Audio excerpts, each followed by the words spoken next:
তাহলে তো তুই এখান থেকে বুড়ির বিয়ে দিতে পারবি নি। তুই এক কাজ করিস, তুই না হয় বুড়িকে আমার ওখানে রেখে আসিস, ওখান থেকে আমি বুড়ির ভালো জায়গায় বিয়ে দিয়ে দেবো।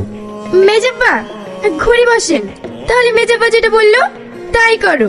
বুড়ির তো এক জায়গায় বিয়ে হয়েছিল, আর টাকা পয়সা ছাড়া এরকম একটা মেয়েকে ভালো জায়গায় বিয়ে দেওয়াও কঠিন। টাকা পয়সা নিয়ে তুই চিন্তা করিস নি, তোর বাপ তো 10 বিঘি জমি রেখে গেছে, আর সেখান থেকে অংশ মতেও বুড়ি তো প্রায় 3 বিঘি জমি পাবে, সেটা বেচেই না হয়। তাহলে তাই করতে হবে। তুমি তো মাছ বাপের কথা রাজি হয়ে গেলি, 3 বিঘি জমির দাম জানো? তাতে কি হয়েছে, ও তো পাবে, দিতে হবে না? পাবে। আমার সোনার শরীর শেষ হয়ে গেল এই সংসার টানতে টানতে। এই সংসার থেকে কিঞ্চিত পরিমাণে আমি কাউকে কিছু দেবো না। তুমি বোঝো না কেন, ও তো আইনত পাবে। তোমার বোনকে যদি 1 কাঠা জমি দাও, তাহলে আমি আর এই বাড়িতে থাকবো না, এই বলে দিলাম। তুমি তোমার বোনকে নিয়েই থাকো গা। তাহলে কি করবো বলো তো? তাহলে শোনো, নিজের বোনকে? তাতে কি হয়েছে?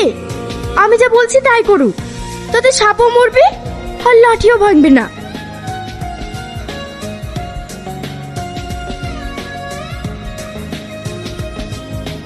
কিরে শ্রাবণী, ওঠ, যাবে নি? তুমি যে বলে ভোরবেলা যেতে হবে। তো কটা বাজছে দেখ। তাই তো। হ্যাঁ ভাই, আমি এক্ষুনি রেডি হচ্ছি। দূরের রাস্তা, দেরি করিস নি, তাড়াতাড়ি বেড়া। ভাই, আমার খুব ঘুম আসছে, আমি ঘুমিয়ে গেলে তুমি ভয় পাবে না তো? দেখ পাগলি, ভয় কিসের, তুই ঘুমা।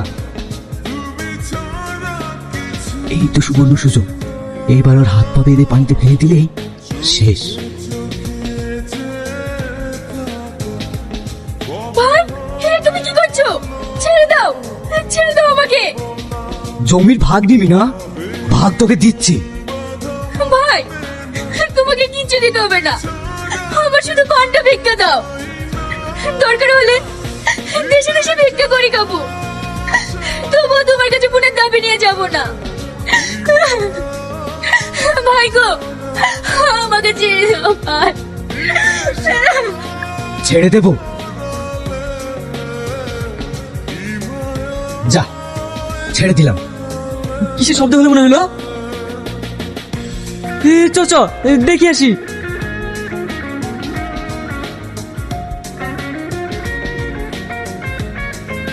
তোমাকে এইভাবে ফেলে দিল কেন? কথা বলো, কথা বলছো না কেন? ভাই, এ তো কথা বলছে না, চলো একে বাড়ি নিয়ে যাই। হ্যাঁ, চ নিয়ে চল।